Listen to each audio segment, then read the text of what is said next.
નમસ્કાર સાથી મિત્રો, હું આપનો વિજય બારૈયા, આમ આદમી પાર્ટી આણંદ જિલ્લા પ્રમુખ. હવે મારે આજે વાત કરવી છે પાક નુકસાની બાબતની. તો હમણાં થોડા દિવસ પહેલાં અમારા સોજિત્રાના ધારાસભ્ય વિપુલભાઈ પટેલે જુઓ ને 27/10/2025ના રોજ પત્ર લખી કૃષિમંત્રીને એમના પેલા શું કહેવાય ભાજપના મળતિયાઓને સોશિયલ મીડિયામાં વાયરલ કરીને વિપુલભાઈ બહુ જ સજાગ છે અને લોકોને ખેડૂતોને મદદ કરાવે છે એવા ખોટા સ્ટન્ટ કરી રહ્યા હતા. તો મારે આ વિપુલભાઈને ચોખ્ખી ચેલેન્જ એક આપવી છે કે 9-5 મે મહિનામાં 2025 ઉનાળા સિઝનમાં જે પાક નુકસાની થઈ હતી એનો સર્વે ટીમે સર્વે કરીને પણ કૃષિ વિભાગને એટલે કે ખેતીવાડી વિભાગને આપી દીધો છે.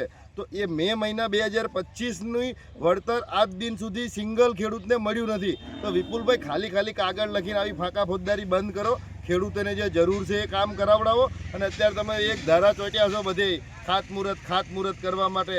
તો જ્યાં કમિશન મળે એ જ કામ નહીં, લોકહિતના કામ કરો, ખેડૂત હિતના કામ કરો. તો વિપુલભાઈ તમે જો ખરેખર ખેડૂતોનું હિત ઈચ્છતા જ હોય તો જે ગયા ઉનાળામાં જે પાક નુકસાની થઈ છે એનો સર્વે થયો છે એ ખેડૂતોને તમે ન્યાય અપાવડાવો ને એમને વળતર અપાવડાવો. અને આ 2 મહિનાથી તો તમે બધા જોવો જ છો ને, તમે આ લેટરબાજીના નાટક કરો જ છો.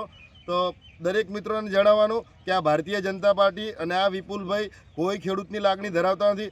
ખાલી ને ખાલી દબાણની રાજનીતિથી પોતાને આગળ ચમકવાનો ધંધો છે. એટલે દરેક મિત્રોને જાણવાનું કે આ વિપુલભાઈને બધાએ ઓળખવાની જરૂર છે. ખાલી નોટંકી ને સ્ટંજબાજ જ છે આ વિપુલભાઈ. જય જવાન, જય કિસાન.